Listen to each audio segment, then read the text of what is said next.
How to fight China's memory holding of the Uyghur Genocide. After nearly a decade, the genocidal crackdown waged by the Chinese Communist Party, CCP, against the Uyghurs, a distinct, mostly Muslim ethnic minority of about 11 million people primarily living in China's Xinjiang region, appears to be lessening in severity. Now the final stage has begun, an official forgetting, Post reporters Eva Doe and Cate Cadell wrote last fall, after a 9-day reporting trip through Xinjiang. As with the Cultural Revolution of the 1960s, Tiananmen in 1989 and other violent campaigns since, the party is moving to erase traces of its actions in Xinjiang from history. At the height of the genocide, 1 million to 2 million Uyghurs were held in concentration camps. Former detainees reported re-education that included mental and physical torture, with Uyghur women subjected to forced abortions and sterilization. In a form of cultural eradication, Uyghur women were also reportedly forced into marriage to men of the Han ethnic group, China's largest. Last summer, the United Nations issued a report strongly suggesting that China had engaged in crimes against humanity. The re-education sites seem to be emptying, according to Doe and Cadell, but they stand as ominous warnings to residents to stay in line, and in any case, the intense surveillance and intimidation of local residents continues. A brutalized people appears beaten into submission, but the Uyghurs' suffering goes on, and we have no way of knowing when it will truly abate, if ever. But we are certain it happened. Mike Pompeo, as the outgoing Secretary of State in 2021, formally declared that China had committed genocide against the Uyghurs. Current Secretary of State Antony Blinken has reaffirmed that assessment. Yet it seems that many Americans are only vaguely aware of the Uyghurs' plight. That knowing but not knowing, unfortunately, is often the case when governments perpetrate evil against their own people and don't want the world to know. The extent of the horror isn't known until later, when it can be documented, as with Nazi Germany's death camps or the killing fields of Pol Pot's Cambodia. China might indeed have permanently turned away from the genocidal path that culminates in mass slaughter, but nothing should be assumed about China's retreat until the evidence is irrefutable. In the meantime, Beijing's campaign of official forgetting about its treatment of the Uyghurs must be resisted. Let's not allow China's sordid record to be treated as just another example of a bad government violating human rights. It is not. The Chinese Communist Party is uniquely evil in that it joins great power with its willingness to go to any extreme to preserve its hardcore Leninism at home while working to spread that malignant ideology around the world. Which brings me to my June 27 radio interview with Miami Mayor Francis Suarez, who recently declared his candidacy for the 2024 Republican presidential nomination. As we discussed China, it became painfully clear that he was unfamiliar with the term Uyghurs and knew nothing about the genocide against them or what it tells us about the CCP regime. Suarez's faceplant prompted plenty of online ridicule, as well as a Twitter protest in his defense that he didn't recognize my pronunciation of Uyghur. While there is sometimes confusion about the word's proper spelling, the pronunciation isn't a problem.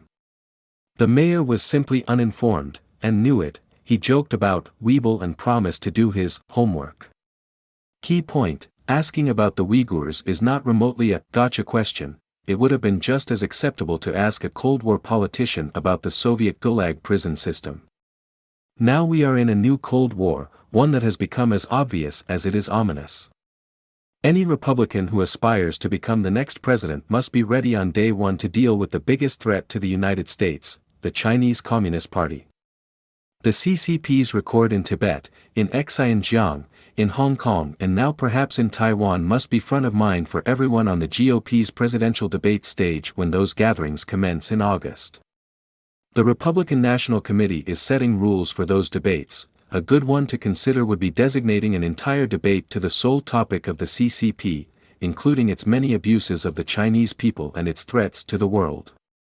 Would ratings for that debate be lower than one devoted to hot-button domestic issues? Perhaps. But the debates ought to be for the benefit of Republicans choosing a candidate. They need to know that their nominee is smart about China.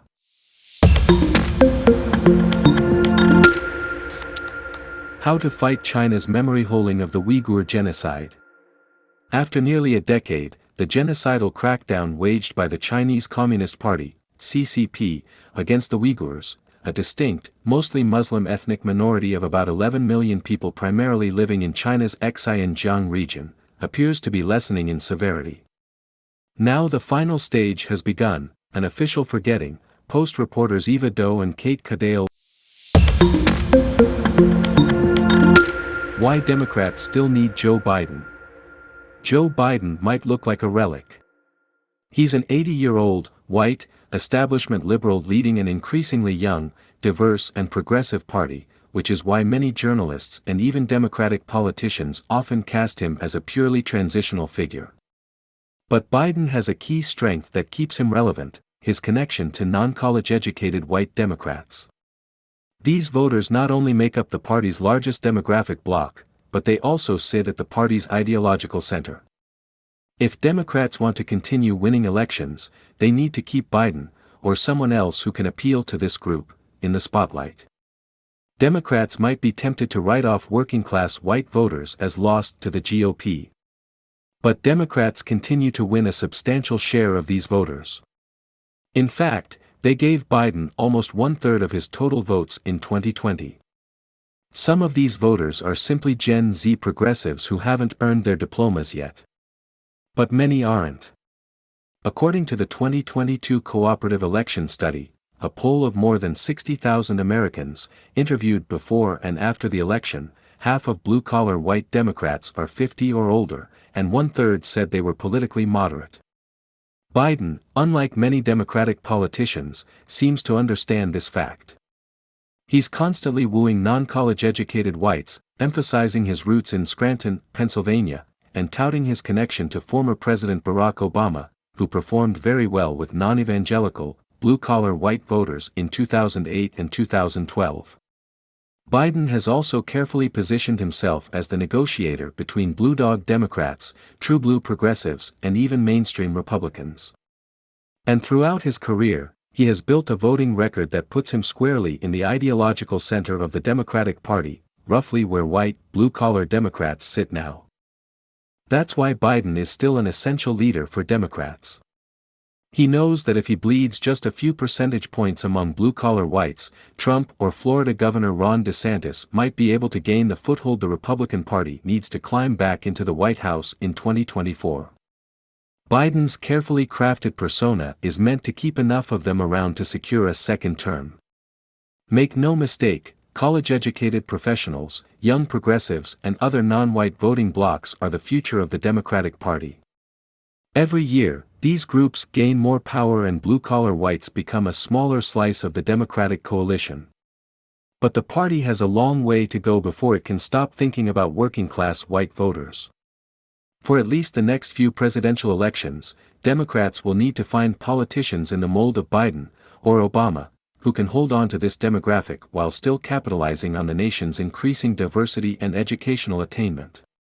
If they don't, they'll lose touch with some of their core